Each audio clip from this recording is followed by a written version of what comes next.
El Ministerio Internacional Reinando en Plenitud presenta la cápsula profética. Pastor Jorge Matallana. Amados hermanos, amada iglesia, sean todos bienvenidos a la cápsula profética de hoy. Estamos hablando del arrebatamiento de la iglesia y esta es la segunda parte. Y por supuesto que todos son bienvenidos.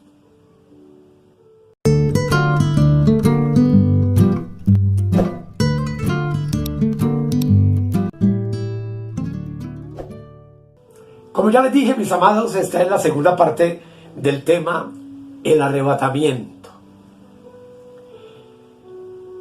Y el propósito de hacer este estudio es que podamos profundizar realmente y entender conscientemente esta verdad maravillosa que Dios en Cristo ha predeterminado desde antes de los siglos para su iglesia. Pero no puedo profundizar sin que tengamos claro algunos conceptos como lo hicimos en el tema anterior. Primera de Corintios capítulo 10, 32, que ya leímos, dice: no seáis tropiezo ni a judíos, ni a gentiles, ni a la iglesia de Dios. Y hay algo, amados, que es absolutamente lamentable de observar. Y es como a través de la historia de la iglesia hasta nuestro tiempo, las escrituras se han transgiversado y las profecías bíblicas han sido manipuladas y mal interpretadas.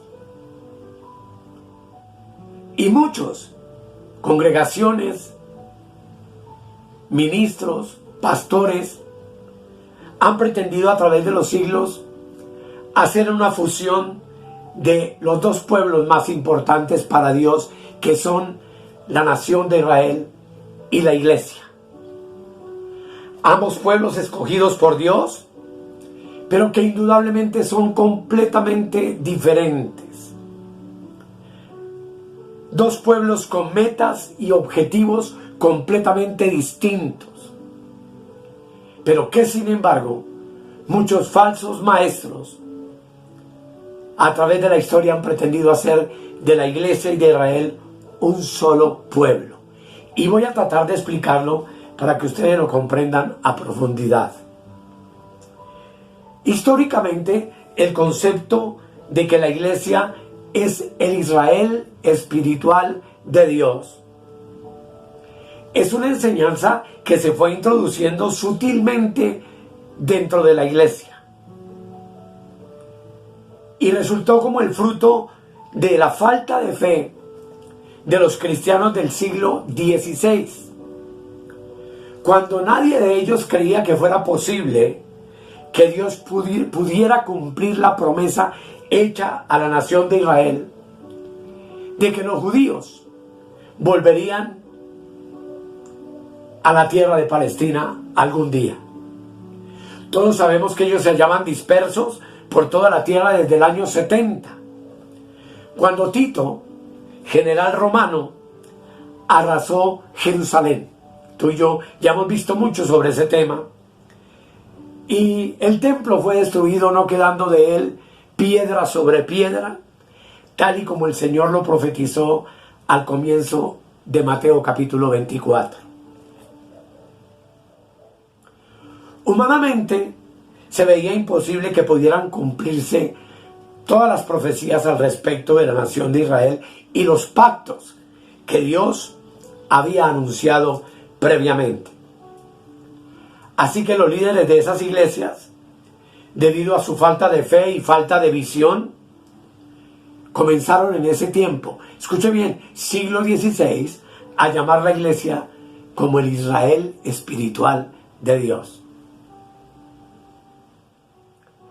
Esa definición, sin duda alguna, le ha causado un gran daño a la iglesia. Porque se han introducido muchos elementos contrarios a la verdadera doctrina bíblica. Y se ha judaizado la iglesia en gran cantidad de sectores y en gran cantidad de naciones. Y muchos lo han hecho por ignorancia, pero muchos otros han judaizado la iglesia por conveniencia propia. Por cierto, amados, que Dios avergonzó a todos los incrédulos y maravilló al mundo entero. Cuando el 14 de mayo de 1948, en un solo día, Israel fue plantado nuevamente como la nación de Dios sobre la tierra, cumpliéndose de manera literal la profecía de Isaías, que vamos a leer con la ayuda del Señor. Isaías, capítulo 66, el versículo 8, donde la palabra de Dios dice, léelo conmigo ahí en la parte inferior. ¿Quién oyó cosa semejante? ¿Quién vio tal cosa? ¿Concebirá la tierra en un día? ¿Nacerá una nación de una vez? Pues en cuanto a Sión estuvo de parto, dio a luz sus hijos.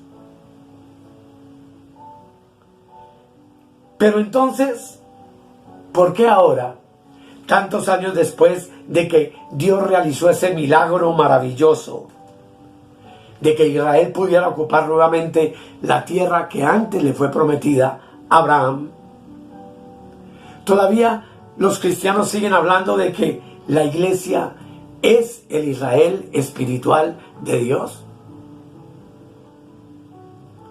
Antes fue por incredulidad, pero hoy ese judaizar a la iglesia de Cristo es para muchos un motivo de ambición, ya que es el único medio que muchos líderes de las iglesias tienen para cobrar y justificar ese cobro ilícito que hacen del diezmo en las iglesias. Debido a que el Nuevo Testamento, donde se encuentran todas las instrucciones para que los cristianos sepamos cómo debemos conducirnos en la casa de Dios, que es la iglesia del Dios viviente, versículo que coloco en la parte inferior que aparece en 1 de Timoteo 3:15,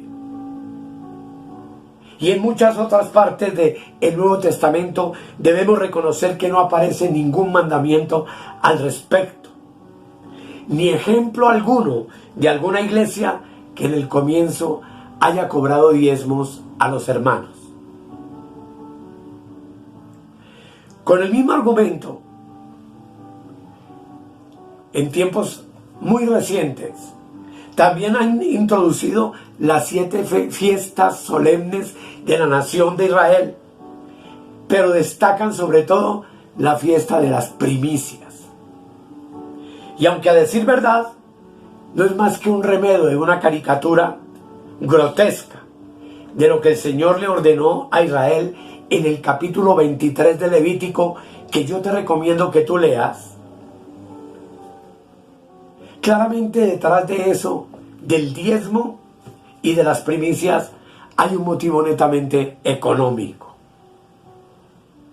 Porque no se ha interesado la iglesia por las otras 6 fiestas y por celebrarlas y conmemorarlas también, cuando tú y yo tenemos que tener seguridad de que esas fiestas fueron para el pueblo de Israel, que no aportan las otras 6 ningún beneficio material, pero en cuanto a las primicias y en cuanto a los diezmos, el énfasis de casi la mayoría de las comunidades cristianas ha impuesto la obligación a cada uno de los hermanos.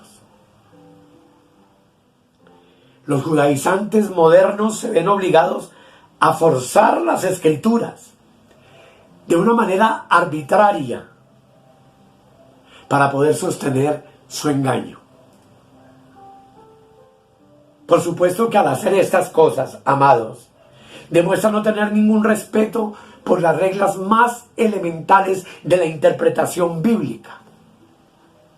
Pero lo más grave es que con todas estas cosas que han introducido en la iglesia del Señor Jesucristo, están destruyendo el simbolismo expresado en el Antiguo Testamento, ya que como tú y yo sabemos, todas las profecías y los hechos y acontecimientos del Antiguo Testamento eran símbolos que apuntaban a nuestro Señor Jesucristo. Pero que Él ya vino, Él ya llegó para cumplir todas esas figuras y todos esos símbolos. Así que todo aquello que era sombra de lo que habría de venir ya vino en la persona de Cristo. Por lo tanto, la iglesia tiene que poner todo eso a un lado. En Hebreos, capítulo 8, el versículo 5, la Escritura nos dice lo siguiente. Dice, los cuales sirven a lo que es figura, hablando de los sacerdotes judíos, los cuales sirven a lo que es figura y sombra de las cosas celestiales, como se le advirtió a Moisés cuando iba a erigir el tabernáculo, diciéndole, mira, haz todas las cosas conforme al modelo que se te ha mostrado en el monte. Todas las sombras, tipos y figuras del Antiguo Testamento, amados, tenemos que tenerlo claro, apuntaban a Cristo. Pero Hebreos 9:11 también nos dice, pero estando ya presente Cristo, sumo sacerdote de los bienes venideros, por el más amplio y más perfecto tabernáculo no hecho de manos, es decir, no de esta creación. Y si estamos de acuerdo con la palabra de Dios, sabemos que ese tabernáculo es la iglesia, que es el templo hoy del Dios viviente.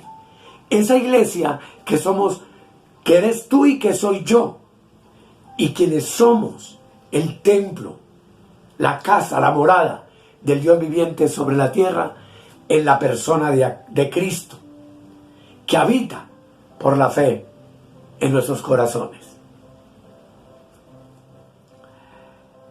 Hebreos 7:18 dice lo siguiente: queda pues abrogado el mandamiento anterior a causa de su debilidad e ineficacia. Y es que todo lo que fue de la ley pasó con Cristo. Es muy triste ver la posición antibíblica que están tomando muchos líderes cristianos en el día de hoy, judaizando a la iglesia. Y eso es lo que veremos en Primera de Tesalonicenses, que se llama la apostasía de la iglesia. Es verdad, mis amados, que yo como cristiano amo de manera especial al pueblo de Israel y oro por ellos. Pero porque ame a Israel, eso a mí no me transforma en judío en ninguna forma. Como tampoco un judío que no ha aceptado al Señor Jesucristo podemos llamarlo cristiano. Ojalá me puedan entender, porque esta parte es sumamente profunda e importante. Aún las leyes de Israel consideran hoy que un judío que acepte a Jesús deja de ser judío y lo excluyen de la comunidad. El término gentil, utilizado en la palabra, era para señalar al resto de las gentes de otras naciones, que obviamente no eran judíos, que no creían en el Dios de Abraham, de Isaac y de Jacob. Se tenía claro para ellos que un gentil era aquel que creía en dioses falsos. Y por supuesto, calificaban a todos los extranjeros como paganos. Y la Biblia entonces, siendo claros con ella, en el Antiguo Testamento divide a los judíos y a los gentiles. Pero, llegado el conocimiento pleno de la verdad, que es nuestro Señor Jesucristo, a través del Nuevo Testamento, encontramos que ahora el Nuevo Testamento hace referencia a 3 grupos de naciones: judíos, gentiles y la iglesia del Señor Jesucristo, como ya leímos en 1 Corintios 10:32, y que vuelvo a colocar en la parte inferior. Releámoslo, dice: no seáis tropiezo ni a judíos, 1, ni a gentiles, 2, ni a la iglesia de Dios. En esta misma epístola es muy importante ver cómo Pablo se refiere a los cristianos que no eran judíos, diciéndoles: cuando erais gentiles. Mire 1 Corintios 12:2, dice: sabéis que cuando erais gentiles se os extraviaba llevándoos como se os llevaba a los ídolos mudos. Todo esto implica, amados, que tú y yo hoy ni somos judíos ni somos gentiles. Somos la nueva creación de Dios, el cuerpo universal de Jesucristo, la desposada del Cordero, como vimos en el tema inmediatamente anterior. Ahora entonces, ni tú ni yo somos ni gentiles ni judíos, sino que se nos llama cristianos. De eso estoy preparando un tema posterior, porque hoy en día también esa palabra cristiano se ha degradado por completo, y cualquiera que diga que cree en Cristo ya se le dice cristiano, sea católico, sea pentecostal, sea como sea, sin importar si en realidad esa persona ha nacido de nuevo y cuáles son las cosas que en verdad practica en su vida diaria. De eso prepararé un tema posterior. Ahora, todos los creyentes en el Señor Jesucristo formamos un solo cuerpo, y ese cuerpo tú y yo sabemos que se llama la iglesia. Y en la iglesia del Señor, justamente, no existe ninguna clase de división, ni entre gentiles ni entre judíos. Leamos lo que dice Gálatas capítulo 3 versículo 28. Gálatas 3, 28. Dice, escúchalo bien: ya no hay judío ni griego. Judío es Israel, griego es gentil. No hay esclavo ni libre. No hay varón ni mujer, porque todos vosotros sois uno en Cristo Jesús. Por lo tanto, también resulta absurdo y antibíblico llamar a alguien judío mesiánico, que está muy de moda, o a alguien judío cristiano. Eso no existe, mis amados. A un israelita que acepte al Señor Jesucristo ya no le podemos llamar sino cristiano, y sería incoherente, tan incoherente como que tú y yo nos hiciéramos llamar gentiles mesiánicos. Ojalá el Espíritu Santo nos ayude a entender esta verdad. Leímos en 1 Corintios 12:2 que antes éramos gentiles, pero hoy somos la nueva creación de Dios. Hoy somos la iglesia. De la misma manera, amados, un judío que acepta a Jesús como el Hijo de Dios y como su Salvador personal, ahora solamente es un cristiano. Porque en la iglesia del Señor no existen divisiones, debido a que somos un solo cuerpo, un solo espíritu, una sola fe, como vamos a mirar más adelante. Leamos lo que dice Romanos 12:5. Dice la palabra del Señor: 12:5.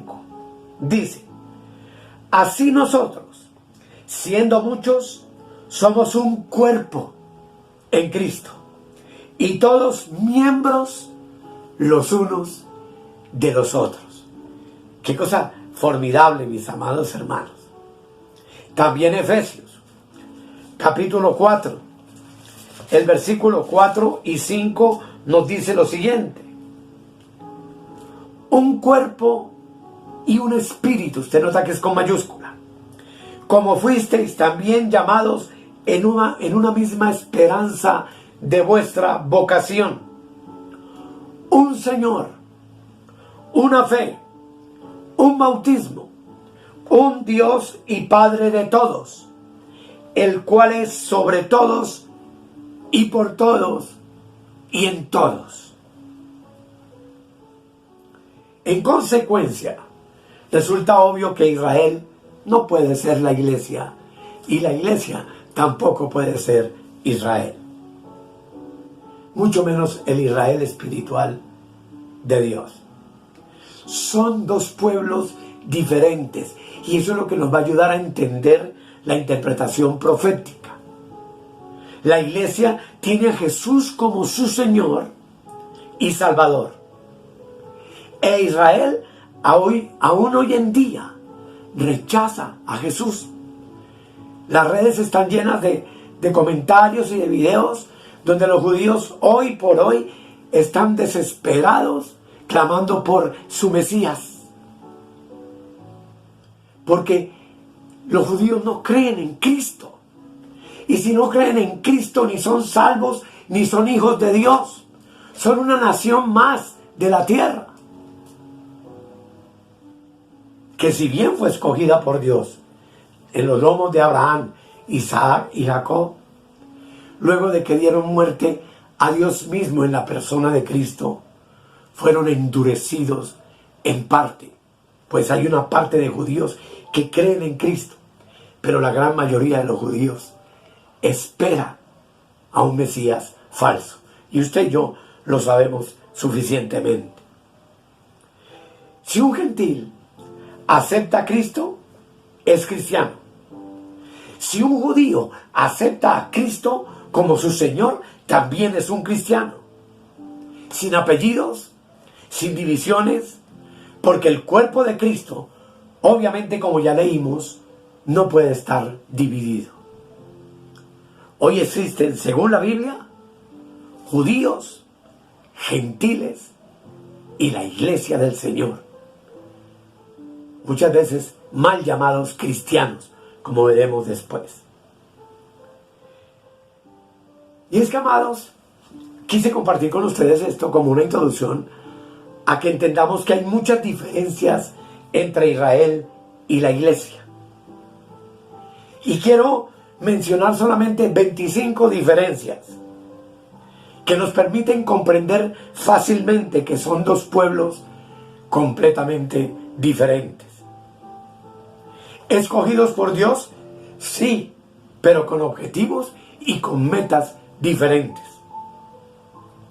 El judaísmo y el cristianismo no se mezclan, se excluyen mutuamente, y unirlos es una pérdida completa del significado que tiene realmente cada uno de ellos. Por eso he introducido este tema, porque en el próximo tema hablaremos lo que significa el regreso de Cristo para los israelitas, para los gentiles y para la iglesia, porque para los tres es completamente diferente. Así que hagamos un resumen sencillo y digamos: número 1, Israel es un pueblo terrenal. La iglesia es un pueblo celestial y espiritual. A Israel, número 2, se le dieron promesas terrenales y se les habló de que a cambio de la obediencia tendrían prosperidad en la tierra. Pero la iglesia tiene promesas espirituales y las recompensas que la iglesia recibe son recompensas celestiales netamente, como estaremos viendo. A la nación de Israel se le ordenó el diezmo, a la iglesia se le ordenó dar conforme propone cada uno en su propio corazón, no por fuerza, no porque lo obligan a dar, no por esperar nada a cambio, sino que da con generosidad, conforme Dios pone en el corazón de cada uno. Muchas iglesias maldicen a sus miembros con la ley por no traer el diezmo y tratan a los hijos de Dios, que son los bendecidos del Rey de Reyes y Señor de Señores, como malditos. ¡Qué tragedia absurda y terrible! Cuando la Escritura dice que tú y yo estamos bendecidos con toda bendición espiritual en los lugares celestiales en Cristo. A Israel, tú sabes que se le mandó separarse del resto de las naciones de la tierra. A la iglesia se le ordena ir y predicar el evangelio a todas las naciones de la tierra. Israel tenía un sacerdocio limitado a una tribu. Tú lo sabes, la tribu de Leví. En la iglesia, tú y yo y todos los creyentes somos reyes, pero también somos sacerdotes del Dios viviente. Los israelitas tenían restricciones para poderse acercar a Dios. Dependían del sacerdote, del sumo sacerdote, de los sacrificios, las ofrendas y todo lo que había que hacer, y la mayoría de ellos nunca podía pasar del patio o atrio, pues los únicos que podían entrar al lugar santo y al lugar santísimo eran los sacerdotes, y al lugar santísimo el sumo sacerdote una sola vez al año. Y yo sé que usted me entiende de qué estamos hablando, pero hoy tú y yo como iglesia tenemos libertad para entrar en el lugar santísimo a través del camino nuevo y vivo que Jesús abrió para nosotros. En séptimo lugar, Israel tenía un sumo sacerdote que era un hombre, pero la iglesia tiene un sumo sacerdote perfecto y eterno, que es Cristo. 8. Los israelitas del Antiguo Testamento, al morir, iban al Hades o al Seol. Los cristianos, al morir, vamos directamente al cielo, donde está nuestro Rey, Señor y Salvador. Los israelitas en la boda del Cordero son los amigos del esposo, pero la iglesia es la esposa del Cordero. Número 10. En Israel Dios habitó en el tabernáculo, primero en los días de Moisés, luego en el templo construido por Salomón, pero en la iglesia de Dios Cristo habita por la fe en todos los creyentes. Pues tú y yo, amado hermano y hermana, hoy somos el tercer templo del Dios sobre la tierra. El templo que Jesús prometió reconstruir después de 3 días. El templo maravilloso del Dios del cielo en Cristo, que se llama la iglesia. 11. El Espíritu Santo en Israel venía ocasionalmente sobre algunos y volvía y se iba. En la iglesia vino en el día de Pentecostés sobre todos los creyentes que estaban en aquel lugar y se quedó a morar con ellos, y mora hoy en la plenitud de nuestros espíritus y en nuestros corazones, pues lo repito una vez más, somos el templo del Dios viviente. 12. La ley fue dada para Israel. La gracia, el evangelio precioso de la gracia, es lo que le ha sido dado a la iglesia. Es lo que nosotros predicamos, es lo que nosotros vivimos, es lo que nosotros creemos. 13. El judaísmo es una religión. El cristianismo es una regeneración. Es un nuevo nacimiento. Es vida espiritual en una nueva creación. 14. La salvación para Israel dependía de perseverar y de guardar atentamente cada punto de la ley. La iglesia es salva por medio de la fe, que es un don de Dios. Y como dice la palabra, no por obras, para que ninguno se gloríe. 15. El sábado fue una señal establecida entre Dios e Israel. En la iglesia, el Señor mismo es nuestro día de reposo. Un día de reposo sagrado que guardamos los 7 días de la semana, los 30 días del mes, los 365 días del año, porque tú y yo hemos entrado ya en su reposo. 16. La Pascua fue una fiesta establecida para Israel y la Cena del Señor fue establecida como un recuerdo de su muerte en la cruz del Calvario para la iglesia. 17. Israel tenía prohibición de comer ciertos tipos de carnes y de alimentos y muchas cosas más. En la iglesia tú y yo hoy tenemos libertad de santificar con la oración nuestros alimentos. 18. A Israel, debido a la dureza de sus corazones, Dios les permitió el divorcio. En la iglesia del Señor Jesucristo, el divorcio está prohibido, salvo por causa de fornicación, y no es un tema que vaya a tratar yo en este momento. 19. A Israel Dios mandó hacer guerra a sus enemigos, destruirlos y matarlos. A la iglesia de Cristo nos manda Dios a amar a nuestros enemigos, a hacerle bien a los que nos ultrajan y a los que nos persiguen. 20. En la religión judía existieron y existen todavía sacrificios temporales. Pero en la iglesia tenemos un solo sacrificio, una sola ofrenda, que fue la de Cristo en la cruz del Calvario por ti y por mí y por nuestros pecados, con una eficacia que es eterna. 21. En el judaísmo tenemos el incienso. En la iglesia tenemos las oraciones, la adoración y la alabanza a nuestro Dios. 22.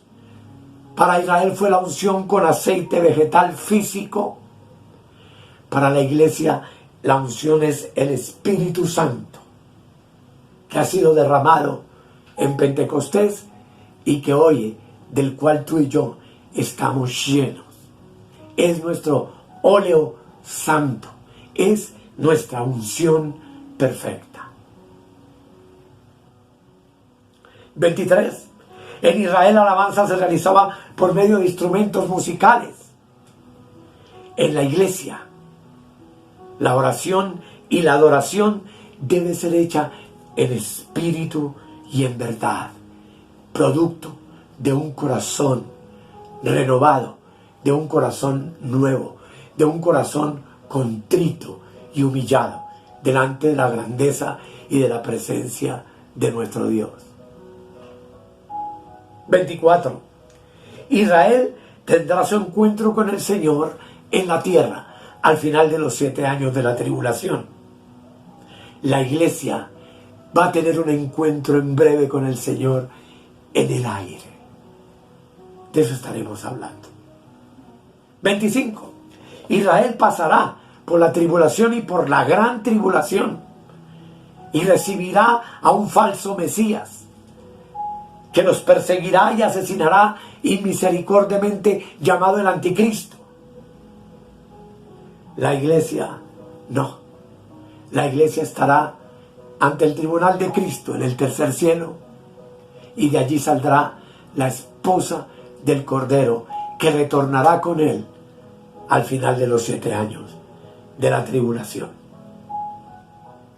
Por supuesto que en todo esto que les he dicho hay muchos versículos y muchas cosas para hablar. Pero amados, pastores, líderes, creyentes, como se llame, en la iglesia del Señor, esas jerarquías que se han inventado también. es indispensable entender hoy que una cosa es la iglesia, otra cosa es Israel y otra cosa son los gentiles. Y como veremos en el próximo tema, para cada uno de estos grupos, el retorno de Cristo a la tierra tiene un significado diferente. Que mi Señor les continúe bendiciendo y hagamos una oración, amados, para pedirle al Espíritu Santo que revele esas verdades en nuestro espíritu y nos ayude a ocupar la verdadera posición que tenemos como miembros del cuerpo universal de Jesucristo, que es su iglesia. Amado Dios, te doy gracias en el todopoderoso nombre de nuestro Señor Jesucristo. Gracias por tu hermosísima palabra. Gracias por revelarnos este misterio maravilloso del cual profundizaremos más en los próximos temas. Gracias por los hermanos que nos están acompañando en este proceso. Declaramos bendecidos con toda bendición espiritual a cada uno de ellos y a cada uno de los que quizá no comprenden estas cosas y se oponen o critican o hacen pésimos comentarios acerca de lo que se habla en este ministerio. Pero a todos los amamos y por todos oramos y en todos esperamos, mi Señor, que el que comenzó la buena obra en ellos la perfeccione y la termine hasta el día de Jesucristo que está a la puerta. Gracias, Dios. Amén. Hermosos, gracias por su atención. Por supuesto que usted puede hacer preguntas y hacer sus comentarios y todo. Yo la mayoría los contesto con amor y con textos bíblicos. Así que si estos videos están siendo de edificación para tu vida, dale like a la predicación, porque eso ayuda a que YouTube comparta esos videos cada rato en su red. Y que, amados, el Señor continúe bendiciendo y abriendo los ojos de su entendimiento para que estemos juntos listos para el momento glorioso de nuestro arrebatamiento. Dios les guarde.